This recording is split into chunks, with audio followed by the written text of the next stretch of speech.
Salut, ça va être un petit vidéo récapitulatif pour t'expliquer c'est quoi l'entretien au niveau de tes sourcils après le maquillage permanent. Donc, tu viens de venir me voir. Je t'ai remis ta petite trousse comme ça ici. Donc, ce que tu as à faire pour les 2 premières heures, à l'intérieur, il va y avoir une petite eau thermale avec une lingette. Donc, on prend la lingette, on la mouille sous l'eau, sous le robinet, on le sort comme il faut, puis on vient mettre de l'eau thermale à l'intérieur sur la lingette et on vient tapoter les yeux.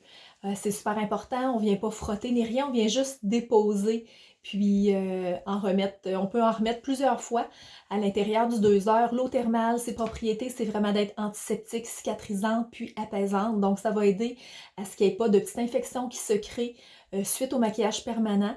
Puis en même temps, ça va aider un petit peu à l'enflure, aux rougeurs, à la sensibilité qui a été créée sur la zone. Donc ensuite de ça, dès ce soir, pour les sourcils, tu vas pouvoir faire l'application de ton petit gel à l'argent. Donc ce gel-là, on ouvre le tube, on se lave les mains bien comme il faut, on vient en mettre un petit peu sur le doigt et on vient frotter dans un mouvement de va-et-vient. On ne gratte pas avec l'ongle, mais on y va quand même d'une bonne main pour que le produit puisse bien entrer jusque dans le fond, en dessous des poils finalement.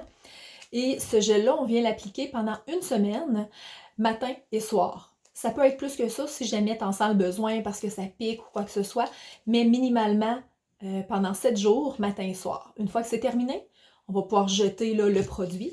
Il y a les petites patchs comme ça ici que tu peux aussi utiliser à la maison. On peut les garder comme au frigidaire, à peu près une quinzaine de minutes, puis après ça, on vient là, les déposer sur la zone. Ça l'aide à apaiser un petit peu, s'il y a un petit peu d'enflure aussi, la sensibilité. Donc, ça fait vraiment du bien de ce côté-là. Et dernière chose, dans ta petite trousse, il y a un baume solaire comme ça ici. Quand tu viens me voir pour le premier rendez-vous, tu n'auras pas besoin d'utiliser ton baume solaire, donc on le met de côté. Ça va être seulement qu'à la retouche, quand on se revoit 5 à 6 semaines après le premier rendez-vous, tu vas avoir à refaire les petites étapes, donc les petites patchs au besoin. L'eau thermale pour les 2 premières heures et ensuite de ça, tu vas avoir ton baume à réappliquer sur les sourcils, sur la zone où est-ce que la retouche a eu lieu. Ensuite de ça, c'est un baume que tu peux utiliser n'importe quand. Tu vas à l'extérieur, tu veux protéger tes sourcils. Il y a un facteur de protection solaire de 30. Donc, ça protège bien. En même temps, ça vient hydrater. Ça vient protéger la couleur. Donc, ça peut être quelque chose que tu peux utiliser en tout temps par la suite. Tu peux l'appliquer sur tes lèvres aussi si tu as le goût.